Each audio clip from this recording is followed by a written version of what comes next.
자, 우리 통일성, 거룩성, 보편성, 사도성에 대해서 이야기를 했었어요. 통일성과 거룩성, 보편성, 사도성이란 말이 나오게 된 것은 위에 보면 하나인 거룩하고 보편적이며 사도적인 교회를 우리는 믿는다라고 하는 문구에서 나오게 된 거예요. 하나라는 말은 통일성, 거룩하다는 건 거룩성, 보편적이라는 얘기는 보편성, 사도적 교회라는 것은 사도성이 나오게 된 거예요. 그렇게 해서 저 네 가지 통일성, 거룩성, 보편성, 사도성이 저 문구에서부터 나오게 됐고, 저것은 오랫동안 지금까지 교회의 특성, 보편적인 교회의 속성이라고 우리가 이야기를 합니다. 뭐 하나하나 다 설명을 할 건데요. 나중에 사도성을 보면 이제 요즘 이제 제일 많이 좀 이슈가 되는 저 네 가지 속성 중에 하나가 뭐냐면 사도성입니다. 사도성은 개혁교회, 우리 개신교 쪽에서는 저 사도성을 그렇게 중요시 여기지 않았어요. 그러니까 보통 신대원에 가서나 신학교에 가서도 배울 때도 사도성에 대해서는 깊이 잘 안 배웁니다.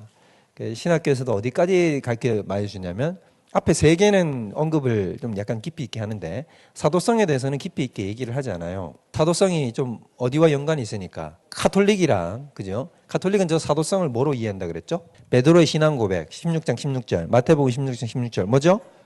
주는 그리스도시요 살아계신 하나님의 아들이다. 그 반석 위에 내가 교회를 세우리니 라고 예수님이 이렇게 응답을 하셨는데, 그 사람들은 이 내용을 뭘로 알아듣냐 하면 베드로 위에다가 교회를 세우겠다라고 들은 거죠. 그렇기 때문에 베드로라고 하는 수석 사도 위에 이제 교회가 세워지기 때문에 그 수석 제자의 반계를 이어가야 된다 이 말인 것입니다. 그렇게 이어가야 이제 교회의 정통성이 보장된다는 거죠. 그렇기 때문에 자기들은 뭘 이어갔다? 베드로의 그 수제자의 그 이제 앞에 있는 수위권이라고 합니다. 이거를 그들 용어로는 수위권이라고 해요. 그 수위권을 우리가 이어받았기 때문에 가톨릭이 정통이다라는 거죠. 그러면 우리의 사도성은 어떻게 이해를 하는 겁니까? 자, 우리의 사도성을 이해하는 뭐냐면 사도들의 가르침을 계승한다라는 거예요. 우리는 이제 눈에 보이는 어떤 사도들의 맥락, 계보, 반계를 쫓아가는 그런 게 중요한 게 아니라, 족보를 쫓아서 들어가는 게 중요한 게 아니라 우리는 뭐냐면 예수님의 가르침이 중요하다는 거죠. 그러면 목사님, 그걸 예수님의 가르침이라고 얘기를 하면 되지 왜 사도성이라고 이야기를 합니까? 라는 의문점이 생기겠죠. 왜 그럴까요? 예수님은 자기가 직접 저작을 남기셨잖아요. 복음서를 예수님이 쓰셨지 않습니까? 그러면 그걸 우리는 연구하면 되잖아요. 멍하시군요. 예수님은 복음서를 안 썼죠. 예수님은 단 한 글자도 저작으로 남겨신 적이 없습니다. 뭐 약간 비교해서 그렇지만 부처도 없습니다. 부처도 자기 저작은 하나도 없습니다. 자기는 단 한마디도 적어놓은 적이 없어요. 부처의 말도 누가 다 적은 거냐면 자기의 제자들이 다 남겼죠. 소크라테스도 자기가 쓴 저작이 하나도 없습니다. 소크라테스의 저작은 누가 다 썼습니까? 플라톤이 다 썼습니다.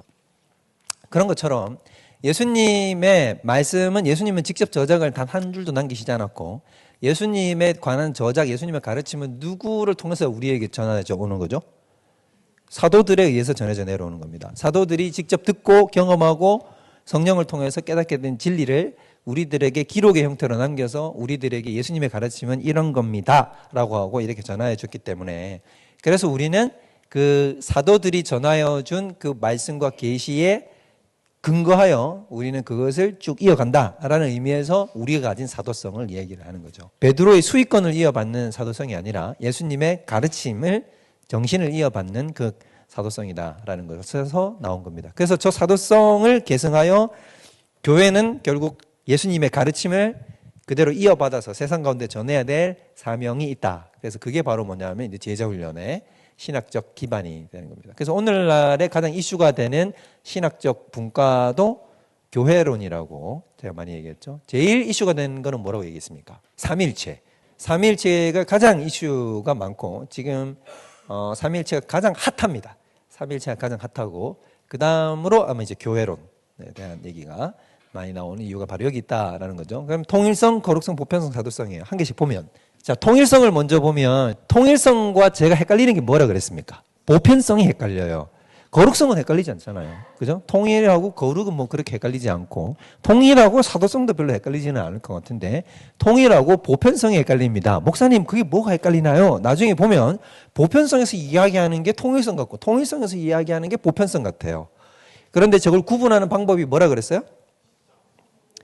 그렇죠. 여러분이 그림을 하나 그리면 된다 그랬죠. 머릿속에도 어떻게 그리면 된다 그랬습니까? 통일성은 뭐에 집중하면 된다? 그렇죠. 점 하나로 모이는 것을 집중하면 되고, 보편성은 이렇게 흩어지는, 보편적으로 이렇게 흩어지는 것을 머릿속에다 상상하면 된다는 거죠. 자, 그럼 보면 통일성 보면 모든 시대와 지역을 초월해서 이렇게 얘기하니까 느낌이 저 앞에 본문만 딱 읽으면 무슨 느낌이에요? 보편성이에요? 통일성 같아요? 보편성 같죠? 모든 시대와 지역을 초월해서. 그게 저런 문구들이 자꾸 나오기 때문에 헷갈리는 거예요. 초월해서 교회는 뭐다? 하나다라고 얘기를 하면 통일성인 거죠.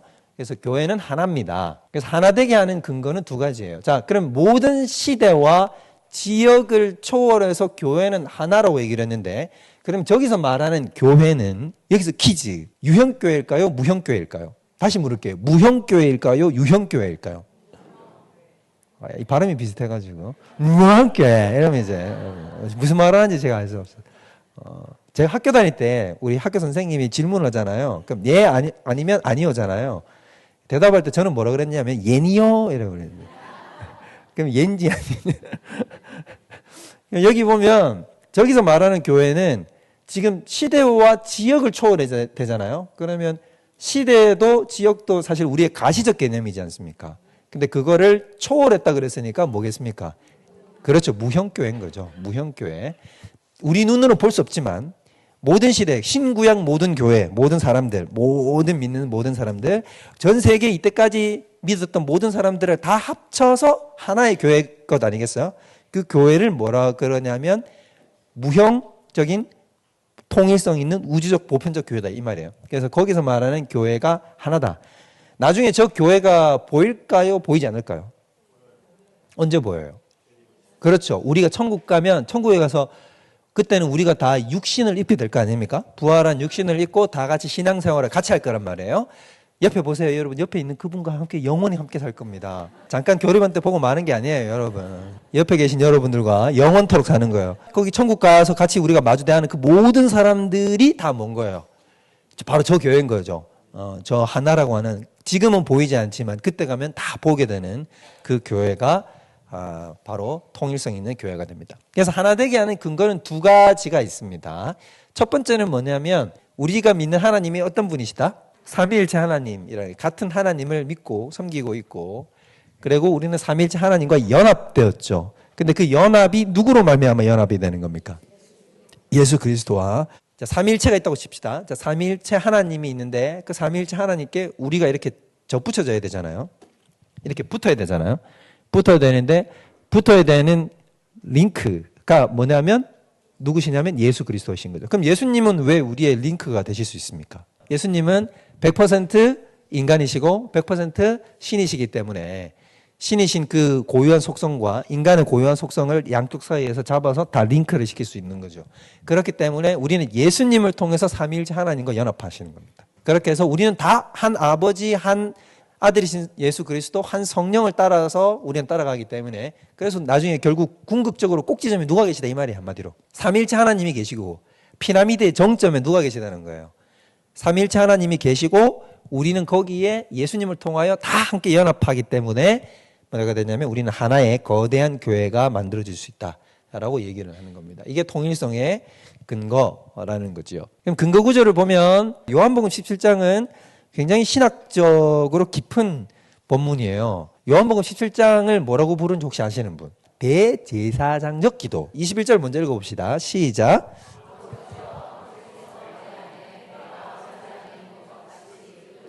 다 하나가 돼요.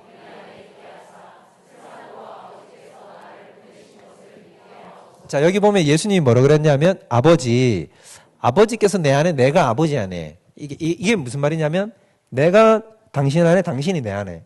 이게 뭐예요? 한마디로 얘기하면 연합된 것 같이 그들이라는 것은 제자들과 함께 또 제자들을 통해서 믿게 된 우리들도 다 어떻게 돼요? 하나가 되어 누구 안에 있게 하사? 우리 안에. 우리라는 것은 삼위일체 안에 있게 하사. 세상으로 아버지께서 나를 보내신 것을 세상 사람들이 하나님이 나를 보낸 걸 알게 해주십시오. 왜냐하면 예수님을 통해서만 누구랑 연합될 수 있으니까. 우리 삼위일체 하나님과 연합될 수 있으니까. 그래서 바로 예수님이 하나님이 보낸 그 메시아구나라는 사실을 믿게 하여 주십시오. 22절 시작. 이는 우리가 하나 된 것 같이 그들도 하나가 되게 하려 함이니이다 라고 얘기를 했습니다. 내게 주신 영광을 내가 그들에게 주었습니다. 뒤에 핵심을 보면 우리가 하나 된 것 같이 삼위일체의 하나님께서 하나 되신 것처럼 그들도 어떻게 되게 하려고? 하나 되게 하려고. 그러니까 여기서 말하는 하나의 거대한 하나님을 중심으로 하는 거대한 하나의 교회라고 얘기를 해도 되는데 제가 얘기했죠. 그러면 이제 교회와 하나님 나라를 이해하는데 뭔가 여러분들이 중요한 핀트가 나가게 된다고. 그럼 제가 교회론 첫 시간에 얘기를 했었는데 교회와 천국을 제대로 이해하는 방법이 뭐라 그랬습니까? 교회의 본질, 하나님 나라의 본질을 알려면 가족이라는 걸 생각하라고요. 거대한 가족 공동체라고 생각하면 된단 말이에요. 그게 하나님 나라, 그게 천국이고 그게 교회예요. 그러니까 뭐냐면 우리는 어떻게 보면 나라 이러면 어떤 조직 체계, 행정 체계 이런 것들을 많이 떠올리게 되잖아요. 그러니까 오늘날에는 정부의 기능이 강해져 있다 보니까 그리고 또 다스리는 지도자의 그런 어떤 그게 세져 이미지가 뭐 황제라든지 대통령이라든지 그러다 보니까 우리는 나라라고 생각하면 어떤 행정 조직체를 자꾸 떠올리고 생각하기가 쉬운데 천국은 그런 모양이 아니고 천국은 뭐냐면 가정의 확장판인 거예요.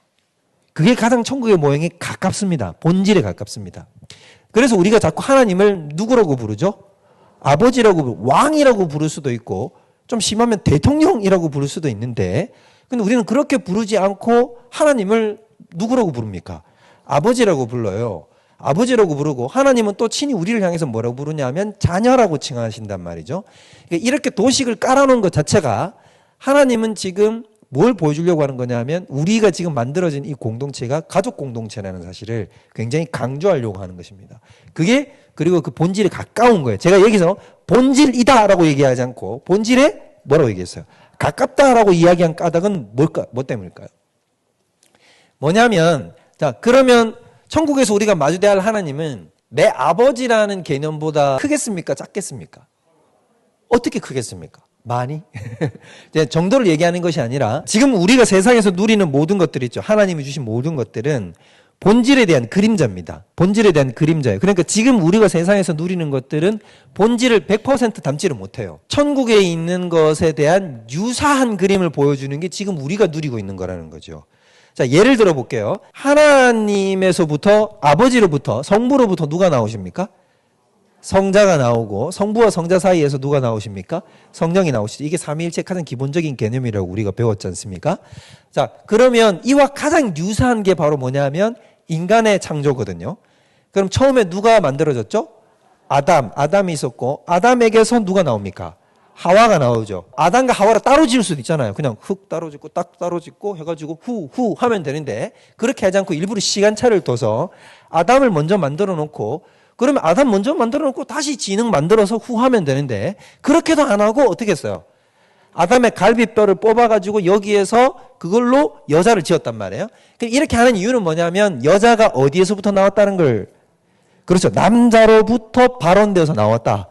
그래서 아담이 하와를 보고 뭐라고 얘기를 합니까? 내 뼈 중에 뼈요? 내 살 중에 살이. 이건 사랑의 고백이 아니고 약간 오해하시는 분들이 있더라고요. 사랑의 고백일 수도 있어요. 근데 그건 뭘 이야기하는 거냐면 아담은 어떤 능력이 있냐면 어떤 신학적 능력이 있냐면 하나님이 배우자를 주기 전에 아담한테 무슨 일을 시켰죠.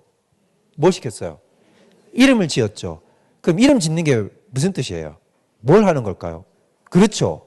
그 사물의 본질을 꿰뚫어 보는 힘인 거예요. 그러니까 유대인의 시각, 그러니까 성경적 관점에서 이름이라는 걸 붙인다는 건 정체성을 이야기하는 겁니다. 그러니까 그가 가지고 있는 본질적 정체성이 뭔가를 이렇게 딱 드러내는 게 이름이거든요. 예수 이러면 예수의 뜻이 뭐예요? 내 백성을 구원할 자거든요. 백성을 구원할 자. 이게 예수라는 이름의 뜻이란 말이에요. 그리고 예수님이 이 땅에 뭐로 오셨다는 거죠? 구원자로 오셨다는 것을 정체성을 가지고 드러내 보여주는 거잖아요. 아담이 이름을 지었다는 건 뭐냐면 그때 당시의 동물의 종류는 지금보다 훨씬 많을 것 아닙니까? 엄청나게 많을 거 아니에요. 그럼 수천 종, 수만 종, 막 수십억 종에 달하는 그런 동물들의 이름을 어떻게 짓겠어요? 하나님이 저한테 그 일을 시켰으면 저는 고민도 안 하고 그냥 막 바로 잘했을 것 같아요. 저는 그 차량 번호판 붙이듯이 딱 붙입니다. 가-6800, 이렇게 되잖아요. 뭐 가001, 가002, 가003, 이렇게 차라도 하나씩 올리면 되잖아. 이렇게 해가지고 이렇게 일렬로 기우 붙이듯이. 근데 여러분 하나님이 원하는 방식은 그게 아니겠죠. 지금 그 가지고 아담을 만들어 놓은 게 아니잖아요. 그럼 아담에게 일부러 동물들을 끌어모아서 그 앞에 도번을 까닭은 뭐예요? 얘가 내가 이것을 창조한 그 뜻을 알고 있는가? 얘는 그걸 캐치할까? 내 뜻을. 그게 궁금하잖아. 그래서 딱 갖다 놨는데 아담이 어떻게 하는 거예요? 여지없이 아는 거예요. 예를 들면 사자가 앞에 온단 말이에요. 그러면 우리는 뭐라고 그랬냐면 힘센 동물 이렇게 할 수 있는데 이 아담은 딱 사자를 보면서 너는 백수의 제왕. 그래서 사자 이름을 뭐라고 지었냐면 동물의 제왕 이런 식으로 지었다 이 말이 무슨 말인지 알겠죠? 그러니까 그 가지고 있는 하나님의 본질적 뜻, 정체성을 거기에 부여할 줄 안단 말입니다. 그게 여지없이 발휘되는 순간이 뭐냐 하면 자기가 눈을 떠서 난생 처음 보는 누가 서 있었는데 여자가 서 있는데 여자를 보자마자 안 거지. 여자 너는 누구로부터 나왔다? 나 자신으로부터 나왔구나. 나로부터 나왔구나. 그래서 너는 나의 뼈 중에 뼈, 나의 살 중에 살이라는 얘기는 무슨 말이냐면 조금 어려운 신학적 용어로 넌 나와 동일 본질이구나 라고 얘기를 한 거예요. 갑자기 이제 낭만도가 확 떨어지죠. 우리 자매님들. 아담은 뭘 깨달은 것이냐면 내 앞에 서 있는 여자가 누구로부터 나왔다. 나로부터 나와서 너와 나는 원래 하나다라는 걸 아는 거예요. 이게 이제 삼위일체의 그림이잖아요. 아버지로부터 누가 나왔냐? 성부로부터 성자가 나왔는데 동일 본질이시단 말이에요. 동일 본질이 나와가지고 가정을 이루죠. 그러면 이제 남녀 사이의 사랑의 결과로 자녀들이 생산되고 가정을 이루는 이 형태, 이게 이제 삼위일체의 가장 어떤 모형적 그림입니다. 그래서 삼위일체로 설명할 수 있는 가장 근접한 그림은 그 그림이에요. 뭐 태양도 아니고 물도 아니고 다 아니에요. 그러면 이제 이게 가장 근접적으로 보여주는데 그렇다고 해서 이게 삼위일체를 그대로 보여줍니까? 아니죠. 아니거든요. 하나님이 우리가 천국에서 마주대하게 될 하나님과 우리 사이의 관계는 아버지와 아들의 관계보다 더 깊습니다. 그걸 이 땅의 언어로 표현할 수 있는 단어가 뭐밖에 없냐면 아버지라는 단어, 자녀라는 단어밖에 없기 때문에 그런 것이지. 예수님이 그보다 더 하나님과 자신 사이의 관계를 더 밀접하게 표현할 수 있는 단어가 있었다고 한다면 아버지라는 단어를 안 썼을 거예요. 더 밀접한 단어를 썼겠죠. 그러니까 제가 지금 무슨 말을 하려고 하는 거냐면 우리가 천국에서 다 목도하게 되는 모든 것들은 이 땅에 있는 모든 것들은 다 그림자인 것이고 더 훨씬 더 본질적인 것을 우리는 경험하게 된단 말입니다. 그러면 이 땅의 교회도 어떤 것이냐면 교회의 본질적으로 파고 들어가면 교회의 본질은 어떤 조직 체계나 우리 함께 연합해서 예배드리는 공동체 그걸 넘어서서 그 안에 핵심과 코어에는 뭐가 있냐면 가족 개념이 들어가 있다는 겁니다. 그러니까 하나님을 아버지로 해서 우리를 자녀로 한데 묶어서 그래서 이게 원래 가정이잖아요. 근데 이게 숫자가 많아져서 거대한 가정이 된 것이고 이 거대한 가정을 뭐라고 부르냐면 하나님 나라라고 부르고 있다는 사실을 우리가 알아야 된다는 거죠. 그렇지 않으면 하나님 나라라는 개념을 굉장히 어떤 행정적이고 조직적 개념으로 우리가 머릿속에서 무의식적으로 세팅을 시킨단 말입니다. 근데 이러면은 본질적인 이해에서 벗어난다라는 거죠. 그래서 하나가 되게 하셨다라는 얘기를 여기서 했습니다. 그 통일성 속에 감추어져 있는 것은 뭐겠습니까? 우리가 뭐다? 한 가족이다. 그러니까 아버지가 하나이시고 거기를 통해서 우리는 한 가정으로 큰 가정 공동체로 연합되어 있다라는 거죠. 그래서 나중에 보면 보편성도 그렇죠. 보편성이 왜 또 가정 공동체라는 느낌입니까? 보편성은 여러분 뭐냐면 한마디로 차별이 없다는 거거든요. 보편성은 우주적이면서 차별이 없다는 거예요. 가족 안에서 차별이 있습니까? 없습니까? 있잖아요. 그죠? 예쁜 아들이 있고 못난 아들이 있고. 이상적 가정, 올바른 가정 자체는 가족 안에서 차별받지 않죠. 그죠? 다 같이 우리는 가족이기 때문에 뭐 외양이든지 뭐가 어떻든지 아무 상관없이 다 어떻다는 겁니까? 우리는 한 가족 구성원으로서의 똑같은 우리는 그 대접을 받는단 말이에요. 그게 바로 보편성이다 생각하면 되는 거죠. 그러니까 이 내면에 깔려 있는 그 아주 내재되어 있는 교회론의 본질적인 면을 우리가 볼 수 있어야 된다. 그럼 하나 되기 위한 기초는 뭐냐면 기본적 진리에 대한 공통 지식을 갖고 있는 거죠. 1차 교리와 2차 교리가 있어요. 교회가 지금 하나라고 얘기를 했지 않습니까? 통일성에 대해서 얘기를 했어요. 그러니까 저 통일성을 지나치게 강조하면 뭐가 될까요? 그러니까 저 통일성을 문자 그대로 저걸 잘못 가져와서 하드하게 적용시키기 시작하면 뭐가 이게 되냐면 이제 전 지구상에 존재하는 교회라고 이름 붙인 데는 전부 다 우리랑 같이 하나가 돼야 된다. 라는 식이 되는 거죠. 그래서 우리 교단에서는 절대 받아들일 수 없는 게 뭡니까 이제? WCC.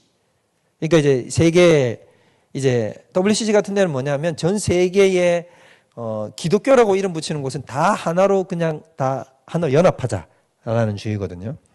근데 이런 것을 우리는 동조할 수 없어요.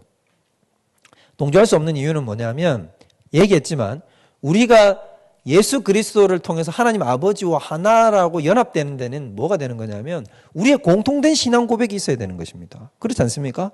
우리가 다 같은 신앙을 고백을 해야 다 같은 예수를 믿고 다 같은 하나님을 섬기는 것이지, 만약에 틀린 신앙 고백을 하는데 그 사람들이 자기들의 이름으로 우리도 하나님 섬겨라고 한다고 해가지고 우리가 같이 연합될 수는 없어요. 그런 거죠. 예를 들면 또 가정을 생각하면 되잖아요. 우리 아빠가 우리 아빠인데 밖에 우리 아빠를 아빠라고 부르는 나도 모르는 누군가가 오는 거야. 그러더니 너희 아빠가 우리 아빠야.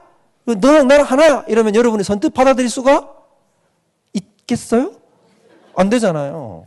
최소한 뭐냐면 너하고 나하고 전혀 일면식도 없지만 그래도 우리가 정말 하나라도 들어올 수 있으려면 유전적으로도 어떻게 해야 돼? 정말로. 그렇죠.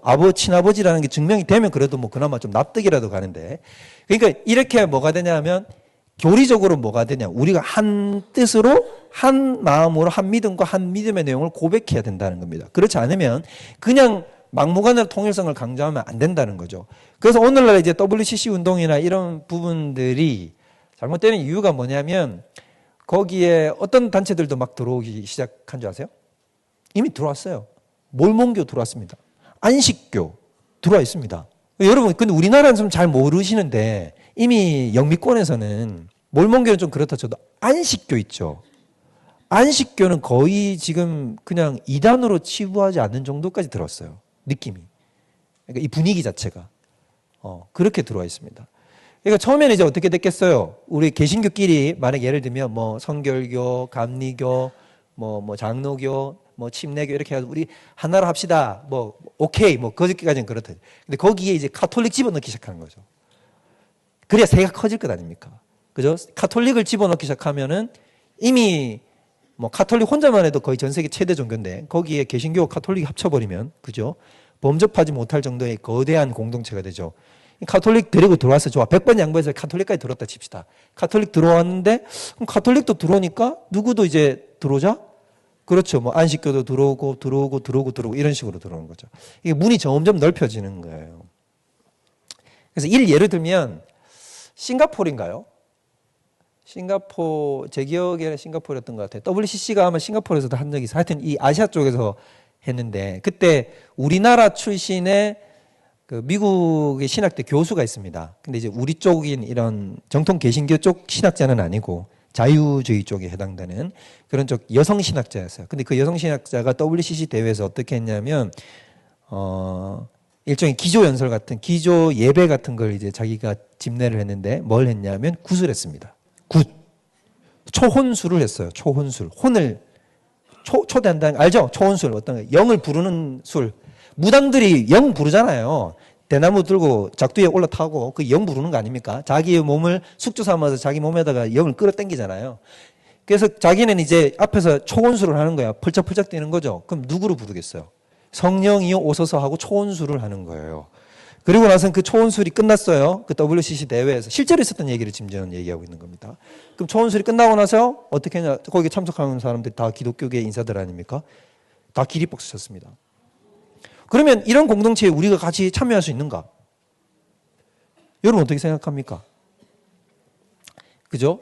그러니까 우리가 얘기하는 거는 편협한 게 아니라 같은 신앙의 고백의 내용을 우리가 함께 나눌 수 없다면 그걸 어떻게 우리는 하나로 연합할 수 있느냐? 그건 안 된다는 거죠. 그러니까 되는 게 있고 안 되는 게 있는 것이지. 그런 것들을 우리가 함께 아무 때나 이름이 좋다고 해가지고 의도가 좋다고 해서 우리가 거기에 함부로 참여할 수는 없다는 거죠. 그러면 반드시 우리와 함께 공통된 하나의 형제자매가 되려고 하면 저 1차 관문은 무조건이라는 거예요. 저거는 통과하지 않으면 절대로 우리랑 함께 할 수 없다라고 되는 것이 바로 뭐다? 사도신경의 내용입니다. 사도신경의 내용은 절대 타협 없습니다. 단 한 구절이라도 틀리면 우리랑 그냥 같이 할 수 없어요. 그래서 사도신경의 내용이 뭡니까? 하늘에 계신 우리 아버지요. 이러면 틀리는 거죠. 또 정신을 참. 사도신경이 하늘에 계신 우리 아버지가 주기도문이잖아요. 아, 진짜. 여러분, 정신을 똑히 차려야지. 자, 하늘에 계신 우리 아버지가 알고, 자, 전능하사, 천지를 만드신 하나님 아버지를 우리가 믿는다. 그러니까 전능하신 천지 창조주이신 하나님을 우리는 아버지라고 믿으며 그의 독생자이신 예수 그리스도의 탄생과 죽으심과 부활하심과 다시 오심까지 우리는 다 믿는다.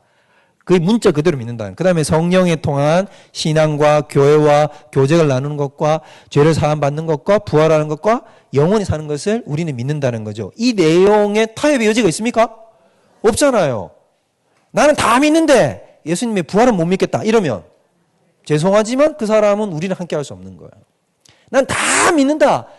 근데 어떻게 예수님이 구름 타고 다시 오시냐? 못 믿으시는 분? 그러면 우리는 함께 할 수 없는 겁니다.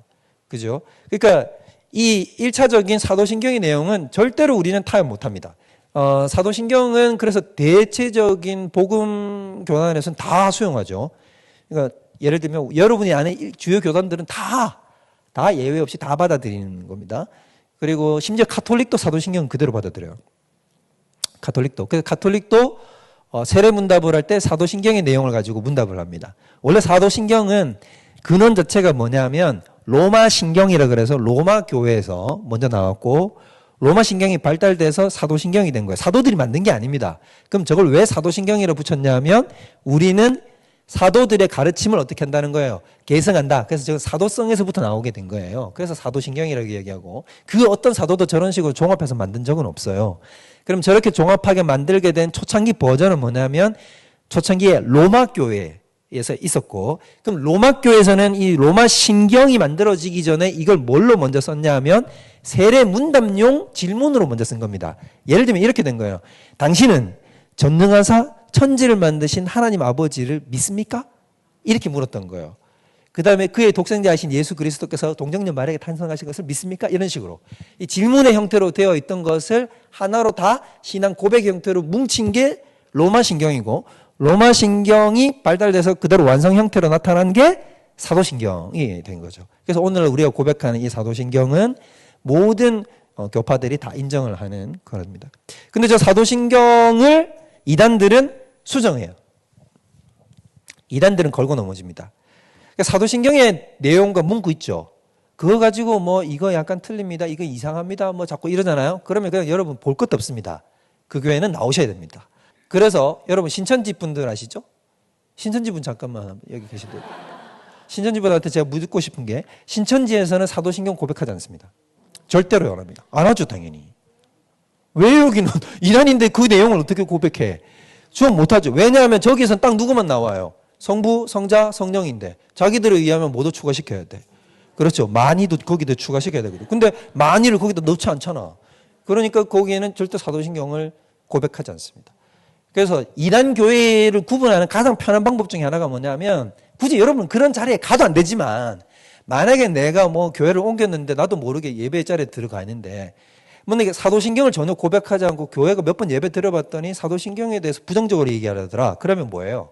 이단이라고 내걸지 않았어도 그냥 나와야 돼요. 그런 교회는 우리와 함께 할 수 있는 교회가 아니에요. 거기는 죄송하지만 제가 뭐 가톨릭을 막 너무 싫어하는 것처럼 느껴지는데 가톨릭보다 더 많이 가 있는 거예요.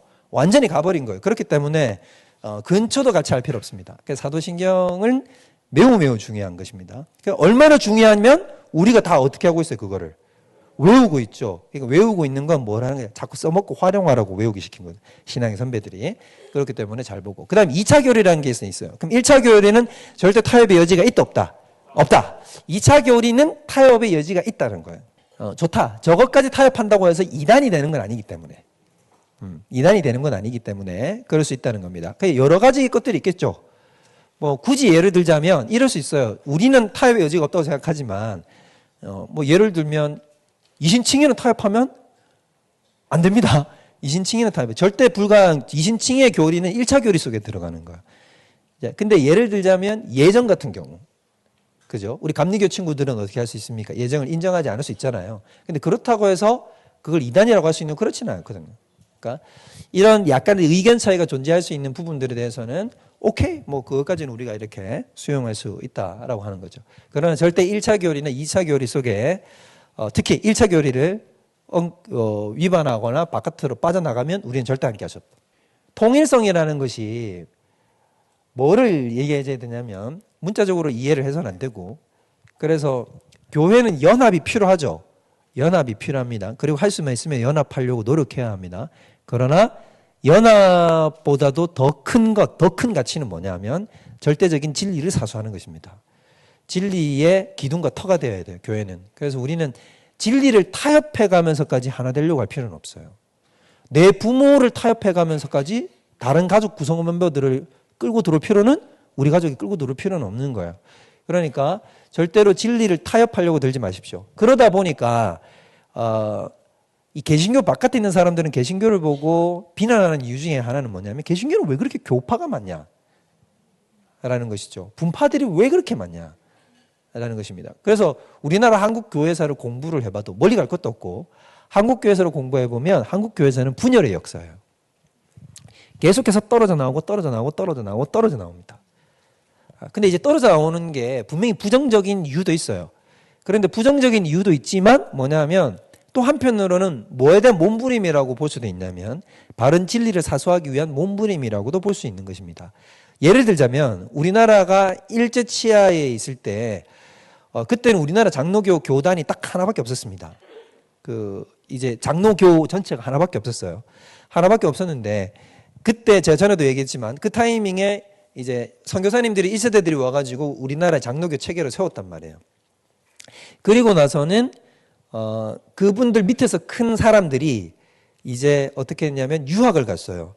근데 당시 유럽은 이미 완전히 자유주의화 돼버렸고 일제시대 때, 우리나라 일제시대 때 유럽은 1800년대 그러니까 19세기에 이미 자유주의 물길에 완전히 휩싸여 버립니다. 19세기에. 근데 이거를 마지막까지 저항하던 데가 어디냐 하면 미국이에요. 근데 이제 미국도 1920, 30년대 들어가면 이제 거의 다 무너지기 시작해요. 근데 그 타이밍에 누가 유학을 가냐면 우리나라에 있던 기독교인들이 이제 선진 신학을 배워야 되니까 유학을 미국으로 주로 많이 갔겠죠. 근데 미국에 유학을 가서 어떤 신학을 배워오냐면 자유주의 신학을 이제 접하고 들어오는 거죠. 그러면 그분들이 고국으로 들어와서는 어떤 신학적 체계를 가지고 이제 이 조국 교회 안에다가 이제 퍼뜨리기 시작하냐면 자기들이 받았던 자유주의 신학적 내용을 가지고 들어오는 거예요. 예를 들자면 성경은 순전히 하나님의 작품이라고 얘기할 수 없다라는 거죠. 문서 비평이나 고등 비평의 내용 같은 것들을 끌고 들어온단 말이에요. 그래서 이제 그분들이 들어와서 강의를 그런 식으로 하니까 신학교 안에, 평양신학교 안에 와서 난리가 난 거죠. 이제 빵 하고 뒤집힌 거예요. 그러니까 이제 이게 분파가 생겨서 결국은 어떻게 됐냐면 그쪽이 맞다라고 생각하는 사람들이 상당수 또 존재하고 그쪽이 아니다라고 생각하는 사람들이 또 상당수 존재할 것 아닙니까? 그럼 결국엔 같이 할 수 없으니까 어떻게 된 거예요? 그렇죠. 갈라지는 거죠. 우리가 연합하는 건 좋지만 결국에는 안 되는 건 어떻게 해야 됩니까? 만약에 우리 가운데서 그런 사람들이 나온다 그러면 결국엔 우리와 분리돼야 되죠. 분리돼야 됩니다. 그렇게 가는 게 맞는 거죠. 그런 식의 우리 안에 한국교회 안에 분열의 역사들이 많아요. 그래서 이제 그렇게 갈라진 데가 뭐 기장이라든지 제가 방금 얘기한 게 기장이 그런 식으로 갈라지게 나간 거고. 그래서 하나 되기 위한 또 기초가 뭐냐면 결국 하나는 사랑으로 하나 되는 것이죠. 근데 저 사랑도 무조건적 사랑이 아니라 어떤 사랑? 진리에 기반한 사랑. 1번에 기반한 사랑이어야 된다 이 말인 거죠. 1번이 아닌데 2번 물론 사랑해야 되지만 그 사랑이 우리와 하나 된 하나의 신앙 공동체로서의 연합적 사랑으로 들어올 수는 없습니다. 그건 안 돼요. 그러면 거룩성. 그렇게 안 되는 이유는 뭐냐? 교회는 뭘 지켜야 되기 때문에. 그렇죠. 거룩성이라는 것은 하나님의 진리를 수호하고 또 그에 따른 당연히 저기에는 윤리적이며 도덕적인 것은 당연히 포함되는 것이고 하나님의 진리를 딱 사수하는 세상으로부터 구별된 그걸 가지고 있어야 된다는 거죠. 그렇기 때문에 교회는 신분적으로 거룩합니다. 여러분 의인입니까? 죄인입니까? 제가 2번 질문 더 던지면 이제 죄인입니다라고 나올 것 같은데 여러분 아셔야 돼요. 우리의 기본적 정체성은 뭐다? 의인입니다. 죄인이 아니에요. 우리는 의인이에요. 왜? 여러분이 의인이다 이렇게 딱 얘기하면 바로 나와야죠. 이거는 누가 여러분의 의를 흔들 수 없게 만들어줘야 되는 거잖아요. 여러분 스스로도 흔들리면 안 되잖아요. 마귀가 와서 여러분한테 야, 니 죄인이잖아. 이 바보 같은 게. 니 그래 천국 가겠냐? 이렇게 얘기하면 여러분 뭐라 그럴래요? 그래 난 바보야. 지게 빼다 나를. 그럼 여러분 뭘 해야 돼요? 그런 얘기가 들리면 꺼져줄래? 뭐 이러면 그러면 여러분 마귀가 그래 내가 다 지금 바쁘지 내가 나중에 얘기할게 이럴까요? 그러면 우울증이 왜 걸리고, 그죠? 자살을 왜 하겠어요? 그렇지 않습니다. 집요하게 공격해요. 내가 죽을 때까지 공격합니다, 마귀는. 그럼 여러분 어떻게 하는 겁니까? 무슨 이름으로 몰아내야 돼요? 당연히 예수 이름으로 몰아내죠. 그걸 왜 말을 똑똑히 못해요? 마귀한테 하란 말이에요. 예수님이 나의 죄를 위하여 어떻게 했다? 십자가에 시행하사 내 죄를 다 도말하셨는데 네 무슨 볼 일 있나? 꺼지라? 이래줘야지. 거기다 대고 예수님이라고 이러면 안 된단 말이에요. 자꾸 정체성은 여러분 뭐다? 나는 의인이다, 죄인이다? 의인이에요. 자, 여러분 하나님의 자녀의 자녀가 아니에요. 자녀의 자녀. 자녀란 말이 무슨 말이냐면 의인이란 말이에요. 하나님은 의인이 아니면 자녀가 될 수 없어요. 맞잖아요. 죄인을 자녀 삼지는 않는다고요. 하나님이 우리를 의롭게 하사 우리를 자녀 삼아 주신 거란 말이에요. 그게 내 힘으로 하지 않고 다 누가 한 거냐면 예수님이 다 하신 거죠. 그러니까 우리가 아직 죄인 되었을 때 사랑하셔서 어떻게 한 거예요? 우리를 의인 삼아 주시고 그래서 우리를 의인해서 우리를 자녀 삼아 주신 거란 말이에요. 그렇기 때문에 하나님께서 우리에게 베푸신 그 사랑과 십자가의 사랑, 부활의 권세, 십자가의 능력이 시퍼렇게 살아있잖아요, 지금. 그러니까 우리는 뭡니까? 의인입니까? 죄인입니까? 의인입니다. 자다가 일어나도 의인이다 라고 얘기를 해야 됩니다. 그럼 한 가지 더 여러분에게 확신이 들게 해요. 여러분 죽으면 천국 가요, 안 가요? 지금 간다고요? 구원의 확신이 있으십니까? 그럼 천국은 의인이 갑니까? 죄인이 갑니까? 회개한 죄인이 가요. 의인이 가잖아요. 그러면 여러분의 신분이 뭐라는 거예요? 의인이죠. 여러분은 의인이에요. 제가 자꾸 얘기하지만 구원파는 항상 오면 이 질문을 먼저 해요. 당신은 의인입니까? 죄인입니까? 그러면 보통의 90% 이상의 신앙인들은 뭐라고 얘기를 할까요? 아유, 제 죄인이죠. 왜냐하면 이제 죄를 자각하니까 우리가 죄인이라고 고백하는 게 뭐 그렇다고 또 잘못된 건 아니지. 내 안에 이제 죄를 보는 눈이 커지니까 막 가난한 마음으로 그런 얘기를 하죠. 저는 죄인이지요. 그렇죠. 당신이 왜 그런지 아십니까? 당신은 의인으로 부름을 받지 못했기 때문이에요. 당신 안에는 뭐가 없다? 구원의 확신이 없는 것입니다. 당신은 구원받지 못했습니다라고 얘기를 해요. 구원파는. 그러면 이제 거기에 나는 구원받은 줄 알았는데 나보고 구원이 없다 그러니까 우리는 어때요? 마음이. 그렇죠. 확 흔들리거든요. 그러면 이제 구원파 뭐라고 하냐면 지금부터 구원에 이르는 참된 생명의 복음의 진리에 대해서 말씀드릴게요. 라고 하면서 우리한테 접근한단 말이에요. 그럼 뭐라고 해야 돼요? 자, 의인입니까? 죄인입니까? 구원파가 물으면. 의인입니다. 라고 얘기를 하면 구원파가 이러죠. 제가 의인인 까닭을 지금부터 제가 설명드리겠습니다. 이러면 이제 바로 뒤집혀서 여러분이 누구를 전도할 수 있다? 구원파. 그러니까 여러분들이 항상 자기 정체성에 대한 확고한 신념이 있어요. 나는 어떤 존재다? 의인이다. 하나님이 나를 거룩하다 한 의인이에요. 그렇기 때문에 우린 이미 신분적으로 어떠냐? 구별된 거룩한 하나님의 백성이다. 그 다음에 우리는 이제 신분이 그런데 우리가 죄인입니다 라고 고백하는 이유가 뭐 때문이냐면 내 삶에서는 내가 어떻게 자꾸 살아가니까. 그렇죠. 죄를 저지르면서 자꾸 살아가니까 내 삶 속에서는 자꾸 내가 죄가 더 센 것처럼 느껴지거든요. 내 안에 있는 죄의 깊이를 더 깊이 보니까. 그렇지만 우리도 모르는 사이에 어떻게 되어져 가고 있냐면 윤리적으로 도덕적으로 세상과 닮지 않고 거룩함을 향해서 달려가고 있습니다. 여러분 이거 믿으십니까? 근데 여러분이 지금 이걸 믿고 있다라는 이 고백 속에 여러분이 과거의 여러분보다 지금의 여러분을 보면 여러분이 더 거룩한 것 같아요? 또 죄인인 것 같아요? 자, 솔직하게 얘기를 해봐요. 저기는 목사님이 뭐라 그랬냐면 우리는 앞으로 거룩해져 가고 있다고 얘기를 했는데 자, 여러분들이 솔직히 생각해 보자는 말이에요. 자, 과거의 내 자신과 지금의 내 자신을 돌이켜보면 과거의 내 자신이 더 하나님 앞에 거룩했던 것 같아요? 지금의 내 자신이 더 거룩한 것 같아요? 지금이 더 거룩해요. 야. 근데 이런 분들도 상당수 계실 거예요. 난 옛날에 차라리 더 나았어. 전 제 자신을 보면 그런 생각이 들어요. 저는 제 스스로를 보면 과거의 성수민이 지금보다 더 나았던 것 같아요. 청년 때, 그리고 병아리 전도사 때, 강도사 때, 혹은 목회 전형생 때, 오히려 저는 제가 더 나았던 것 같아요. 저는 지금이 제일 못한 것 같아요. 근데 왜 우리는 거룩해져 가고 있다고 얘기할까요? 저게 여러분 저것도 어떻게 가능한 거냐면 이제 저 그림을 이해를 해놓으면 여러분들이 굉장히 큰 유익을 얻을 수 있어요. 저는 그렇게 생각해요. 정직하게 자기 자신을 평가하자면 나는 시간이 갈수록 더 못나진다는 생각이 커지는 게 저는 정상이라고 생각합니다. 신앙적 체계 속에서는. 그러니까 바울이 실제로 그랬죠.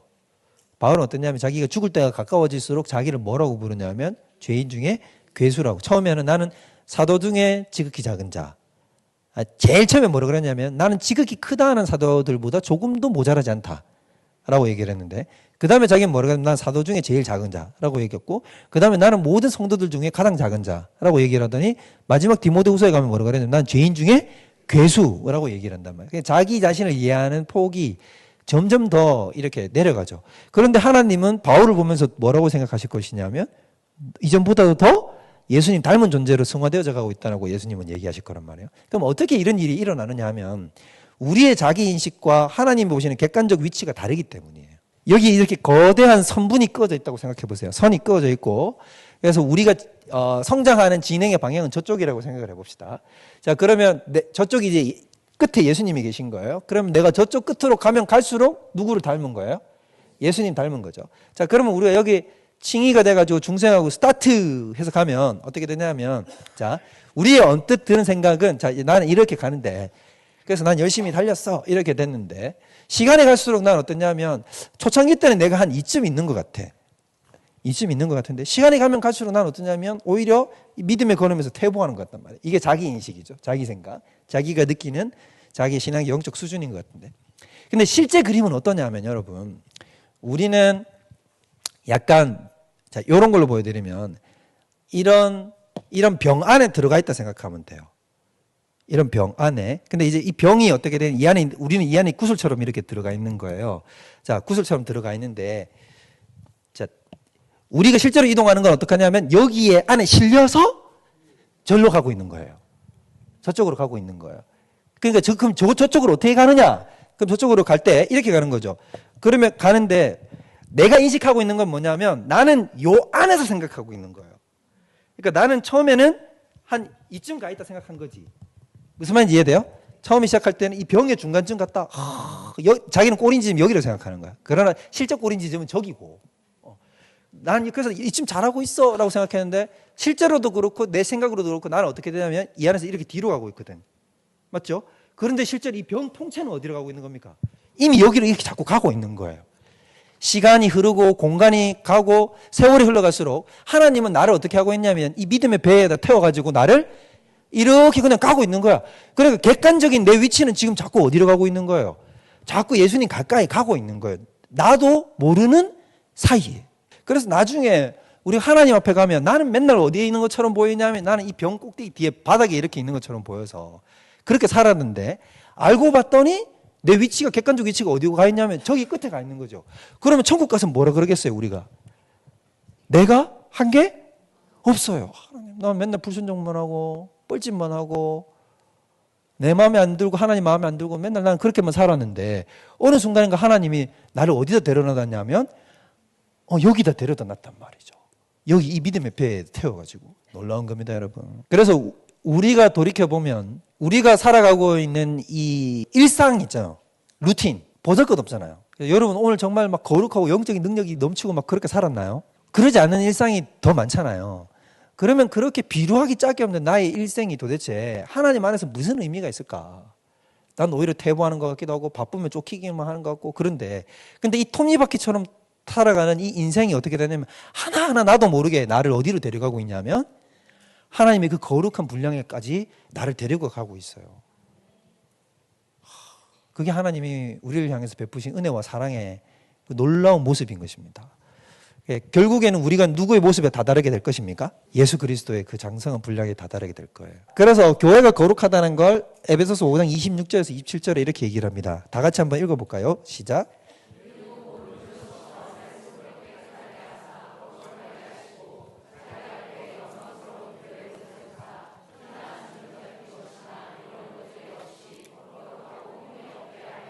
자, 26절은 이미 이룬 거예요. 뭐냐면 물로 씻어 말씀으로 깨끗하게 하사 거룩하게 어떻게 했다고? 하시고 라고 얘기했죠. 근데 뒤에 27절은 어떻게 하시는 거예요? 하려 하심이라 했죠. 미래형으로 얘기했죠. 그러니까 이미 거룩하게 된 존재를 또 앞으로 더 어떻게 할 거냐면 흠이나 주름이 없이 완벽한 존재로 더 세워나갈 것이다. 그러니까 에베소서 저기서 본문에서 얘기하는 것은 교회는 이미 거룩하고 더 거룩해질 것이다 라고 이야기를 하고 있다는 거죠. 결국엔 교회는 거룩한 곳이다 라고 말하고 있는 것입니다. 자, 그러면 저 거룩성을 지키기 위해서 교회에 뭐가 필요하다고 얘기했습니까? 교회의 거룩성을 우리는 지키기 위해서 교회에 뭐가 주어져야 되냐면 권징의 요소가 있어야 된다라고 하는 거죠. 그러니까 교회의 진리나 거룩함, 그다음에 아까 얘기했던 통일성, 아까 뭐 이런 부분들을 해야 하고 져야 하는 요소들에 대해서 브레이크를 걸어야 되는 거죠. 그렇기 때문에 징계, 권징의 요소가 분명히 존재해야 된다라고 하는 것입니다. 보편성이라고 얘기하는 거. 1번 뭐예요? 시간적으로. 자, 시간적이라는 얘기는 쉽게 말하면 이 얘기인 거예요. 천지 창조할 때부터 지금까지를 다 얘기하는 것입니다. 그 다음 2번 뭐? 공간적으로 전 세계에 걸쳐 있다. 공간적으로 예외되는 곳이 있다 없다?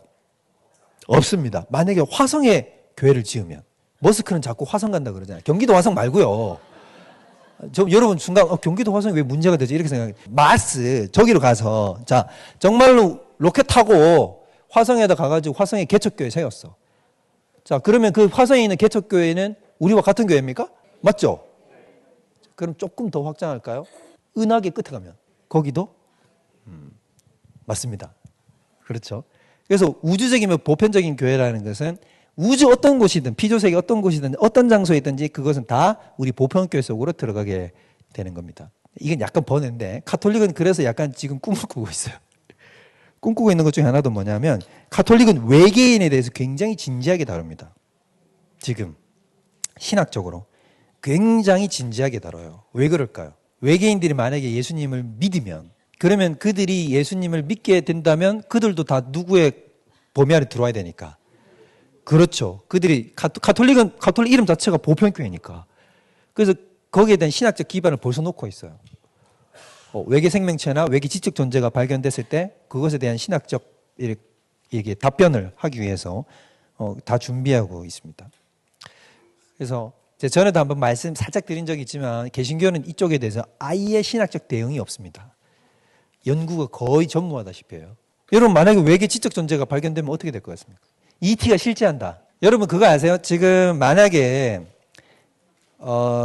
지금 요즘 태양계 내에서 생명체가 있다고 핫 이슈로 떠오르는 데가 어딜까요? 우리는 화성일 것 같죠? 화성에 탐사선들이 엄청 많이 가 있고 지구와 지금 가장 비슷한 환경이 화성이거든요. 경기도 화성 아니고요. 자, 그 화성인데 그래서 화성에 지금 각국이 보낸 로버들이 엄청 많이 가 있어요. 미국도 가 있고요. 중국도 지금 화성에 로버가 있습니다. 중국 기술력이 엄청납니다. 그러면 이제 거기 가서 있단 말이에요. 그래서 거기에 생명이 있는가 막 탐구하려고 그러죠. 얼마 전에는 뭐도 나왔냐면 화성에 가 있던 로버가 화성 시료를 채취해가지고 뭘 발견했냐면 석유를 발견했어요. 석유는 여러분 굉장히 복잡한 유기화합물이거든요. 그러면 유기화합물이 있다는 건 뭘까? 근데 우리는 보통 석유가 뭘로 만들어졌다고 우리는 생각하고 있습니까?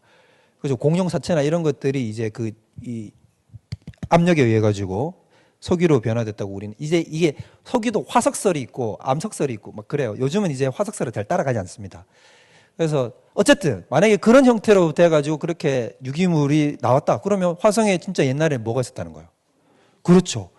만약에 이게 정말로 빼도 박도 못하는 증거로 나오면 기독교는 엄청난 치명타를 받을 거예요. 기독교 난리 날 겁니다. 전 세계적으로. 이건 완전 진짜 뒤집어지는 뉴스가 될 거예요. 근데 지금은 화성이 아니고요. 생명체가 가장 많이 있을 것으로 깊이 이렇게 추정하는 곳이 어디냐면 목성과 토성입니다. 목성과 토성이 왜 그러냐? 목성과 토성 자체가 아니라 목성과 토성이 보유하고 있는 위성들에게 그러니까 뭐 타이탄, 토성의 타이탄 같은 메탄으로 메탄 바다가 있습니다. 거기는. 그 다음에 또 액체로 물 바다가 있는 곳이 있어요. 갑자기 에로파인가? 갑자기 생각이 안 나네. 하여튼 이온 화산이지. 어쩌면 전체 바깥이 전부 다 뭘로 되어 있냐면 얼음으로 꽝꽝 우리가 생각한 진짜 그 얼음으로 다 덮여 있고 그 밑에 액체 상태의 물이 있어요. 근데 그 액체 상태의 물이 지구 전체에 있는 물보다 더 많이 있습니다. 그러니까 태양계에서 물이 가장 많은 행성은 지구가 아니에요. 그럼 거기 물이 그만큼 있거든요. 그러니까 물 안에 뭐가 있을 가능성이 굉장히 많겠어요. 그렇죠. 수중 생명체가 많이 있을 거라 생각하고 그거는 이제 목성이나 토성의 조성력이라 그래가지고 이제 그 서로 땡기는 인력 때문에 어떻게 되냐 안에 내부 열이 올라와요. 그러니까 안쪽에는 바깥에는 얼음으로 덮여 있지만 안에는 지열이 올라오니까 녹아 있는 액체 형태의 바다가 있는 거죠. 그러니까 따뜻한 바다의 액체 형태면 생명체가 있지 않을까 라는 생각이 굉장히 많죠. 그래서 거기에다가 지금 뭘 보내려고 그렇게 애를 쓰냐면 탐사선을 보내서 직접 어떻게 그 얼음 속으로 들어가 보겠다고 지금 계획을 잡고 있죠. 거기에 이렇게 막 지금 제임스 웹 망원경 가지고 찍기도 해요. 그러면 이제 그 물이 이렇게 확 뿜어져 나오거든요. 지열 때문에 간헐천처럼 확 우주로 막 이렇게 뿜어져 나옵니다. 그거 구성 성분을 이렇게 스펙트럼으로 다 해가지고 다 찾아내가지고 그 안에 유기화합물 없는지까지 다 조사를 해요. 금성의 대기에서도 이전 알지 못했던 유기화합물에서만 나올 수 있는 어떤 가스 같은 게 나와서 비기슈가 되게 됐죠. 근데 만약에 정말 어떤 생명체가 나왔다. 그러니까 전 우주에서 지금 다 그렇게 뒤지고 찾고 있거든요. 그리고 세티라고 혹시 아십니까? 우리 바깥에서 지적인 외계 존재를 찾으려고 하는 그 전파 망원경으로 찾으려고 하는. 만약에 우주에 어떤 지적 존재가 있으면 뭘 사용할 거다. 우리처럼 전파를 쓸 거란 말이죠. 그럼 전파를 쓰면 그들이 주고받는 신호를 우리가 어떻게 해서 포착을 할 수 있으면 어떻게 할 수 있다는 겁니까? 그죠? 그러면 이제 그 사람들이 존재하고 있다는 걸 알 수 있겠죠. 근데 세티 계획에 참여하는 사람들은 우리나라에도 그 세티 계획 참여하는 유명한 분들이 있거든요. 그 사람들은 지금 늦어도 30년, 빠르면 20년 내에 무조건 찾아낸다 라고 확신을 해요. 그리고 외계인은 99.99% 존재한다. 그러니까 지금 현대 과학계에서는 그렇게 생각합니다. 근데 이제 만약에 그렇게 빵 터지면 우리의 대응은 어때야 될 것인가? 여기에 대한 질문도 엄청 많을 수 있다. 그래서 여기 보편성은 공간적으로도 전 세계라는 말이 이제 여기 우린 당연히 지구라는 것에 제약되니까 그렇지만 모든 피조세계 전체를 이야기를 하는 것입니다. 그래서 만약에 우리가 어디에다가 교회를 개척한다고 해도 그 교회는 다 보편교회 속에 들어가게 되는 겁니다. 그 다음에 모든 민족을 다 어떻게 합니까? 포함합니다. 모든 민족. 민족적으로 교회에서 제외되는 사람은 존재하지 않습니다. 저게 왜 여러분 대단한 거냐면 옛날엔 저 제외됐잖아요. 누가 제외됐습니까? 유대인 빼고는 다 제외됐죠. 혈통적으로 유대인 빼고는 다 교회의 멤버가 될 수 없었어요. 그런데 어떻게 됐습니까? 이제는 다 안쪽으로 들어왔죠. 물론 그때도 혈통으로 구원 얻는 게 아니었습니다. 그때도 믿음으로 구원 얻는 거였어요. 그래서 어떻게 됐습니까? 우리 유대인 말고도 믿은 사람들이 있었어요? 없었어요? 누가 있어요? 라합, 그렇죠. 기생 라합 믿었죠. 또 룻도 믿었죠. 예수님의 족보 다 나오면 되겠죠. 또 누가 믿었어요? 사마리아? 그건 신약교회에 들어와서 그런 겁니다. 구약에서 다말은 아니죠. 다말은 우리 쪽 사람인데. 그 유다의 아내 유다의 며느리. 뭐 그렇게 볼 수도 있겠습니다. 또 누가 있을까요? 요셉의 아내, 마리아 말고요. 진짜 요셉. 구약의 요셉의 아내가 누굽니까? 이집트 사람이잖아요. 아스낫인데 그 사람도 이쪽의 일원이죠.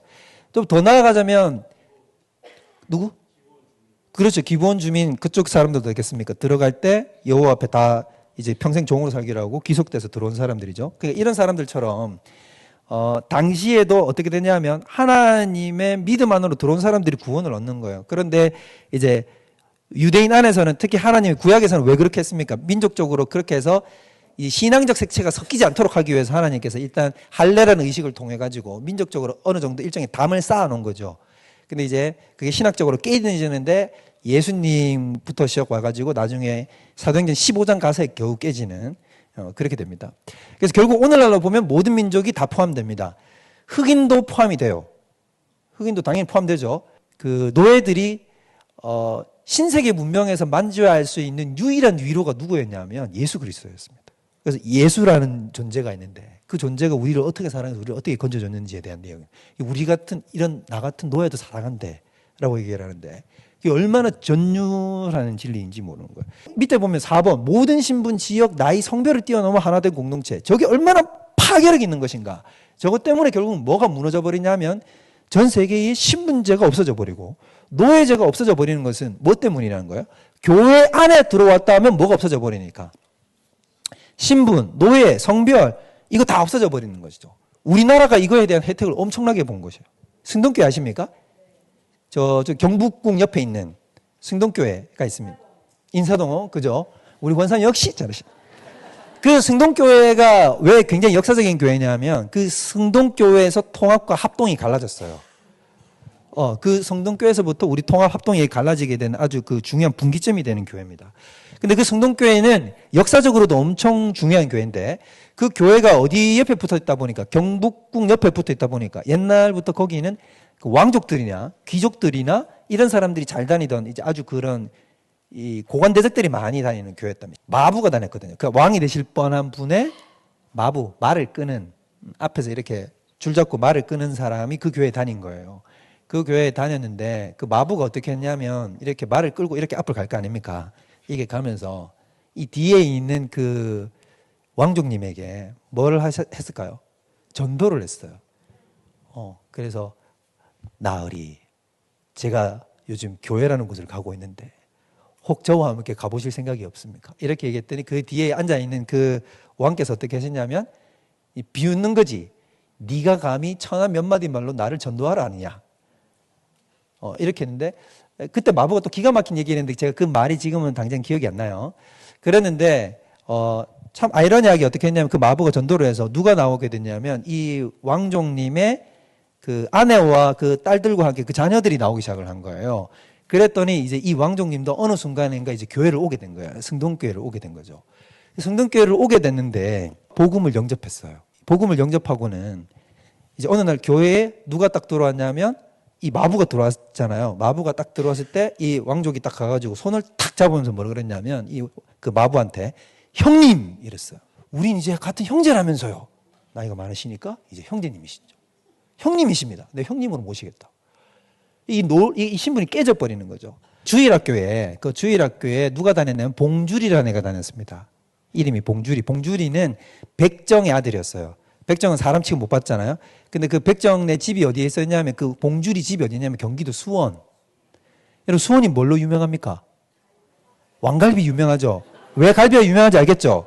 왜냐하면 수원이 굉장히 옛날에 도축시장이나 이런 게 많아. 거기 죄송한 말이지만 수원에 옛날에 뭐가 많이 어떤 분이 많이 살았냐면 백정들이 많이 있었어요, 실제로. 그래서 이제 그러다 보니까 이제 근데 그 수원에서부터 서울까지 교회를 다니는 거예요. 엄청나지 않습니까? 봉주리가. 근데 왜 봉주리가 거기까지 교회를 오겠어요? 자기를 사람 취급해 주니까 오지. 근데 이 봉주리가 여기를 왔는데 어느 날 봉주리가 막 이렇게 해가지고 얼굴이 막 이러고 있는 거야. 그래갖고 선교사님이 이제 물었지. 봉주리, 너 왜 그래? 걱정 있어? 뭐 이렇게 얘기했어요. 그랬더니 이제 봉주리가 뭐라 그랬냐면 집에 우리 아버지가 아파서 누웠어요. 이렇게 얘기를 하는 거야. 그때 무슨 병이 걸냐면 말라리아에 걸린 거예요. 근데 여러분 그때 일제시대에 말라리아 걸리면 죽습니다. 학질이라 그랬잖아요. 그때. 그 학질이 걸린 거예요. 학질 걸리면 죽어요. 그러니까 이제 어떻게 했냐면 이 선교사님의 그 이제 친구가 누구냐면 어이예요. 어이. 에비슨 선교사. 그래갖고 이제 그 선교사님한테 야 우리 봉주리 집에 가서 좀 아버지 좀 봐줘 이렇게 얘기해요. 그랬더니 그 선교사님이 오케이 해가지고 어떻게 했냐면 둘이서 봉주리랑 셋이서 어디로 갔냐면 어이가 고종의 어이가 지금 어디로 갔냐면 현미 그 백정의 집에 가가지고 누워 있는 봉주리 아버지를 가서 왕진을 가가지고 치료를 해준 겁니다. 그래가지고 나았겠어요? 안 나았겠어요? 믿음이 충만하시네요. 나았어요. 나았더니 봉주리 아버지가 어떻게 했어요? 감격하겠죠. 그래서 어디를 나올까요? 그렇죠. 그 승동교회까지도 수원에서 여기까지 오는 거야. 그런데 올 때 혼자 올까요?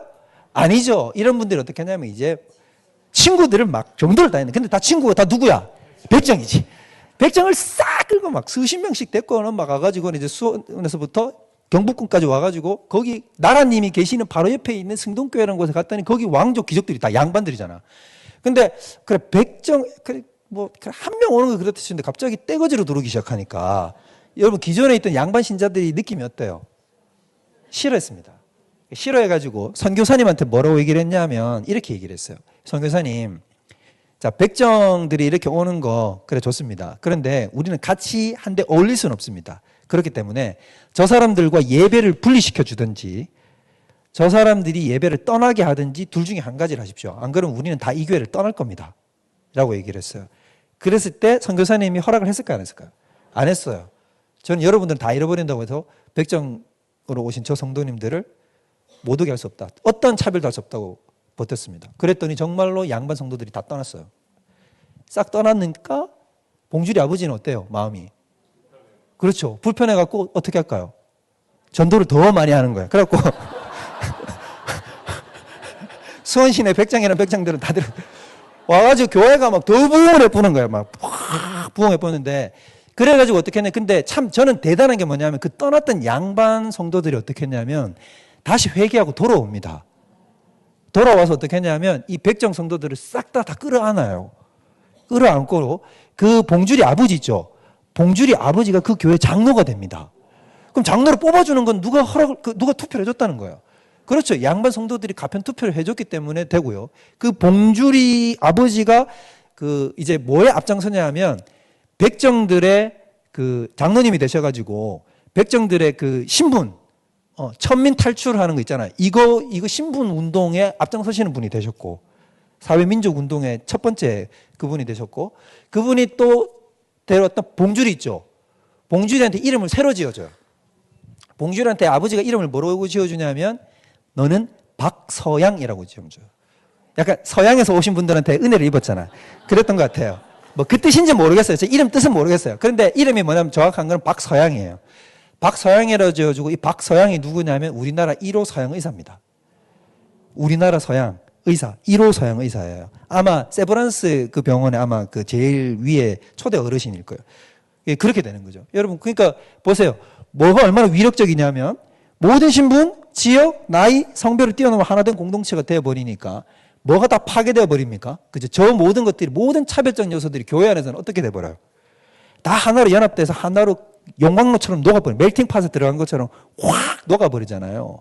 이게 복음이 가지는 어마어마무시한 위력이라는 거예요. 근데 교회가 차별되면 돼요, 안 돼요? 안 돼요. 절대로. 교회 안에서 절대로 여러분 차별되면 안 됩니다. 교회 안에서는 어떤 조건에 의해서도 절대로 차별해서는 안 됩니다. 여러분들이 야고보서에도 나오지만 야고보서 당대 신제도 어떻게 되냐. 부자가 옷 멋있게 차려입고 치렁치렁하게 들어오면 어이구 여기 들어오십시오 여기 앉으셔서 하지만 가난한 신자가 들어오면 어떻게 했냐면 그때 당시 초대교회도 너는 저 뒤에 가서 바닥에 앉아있어라. 뒤에 바닥에 앉아계신 분들은 그런 분 아니에요? 이렇게 얘기했단 말이에요. 그 야고보 사도가 이거에 대해서 아주 신랄한 비판을 가하잖아요. 교회는 어떤 곳이 되어야 되냐면 예수 그리스도 이름 안에서는 아무도 차별받는 이가 없습니다. 모두 다 하나님의 한 자녀인 것입니다.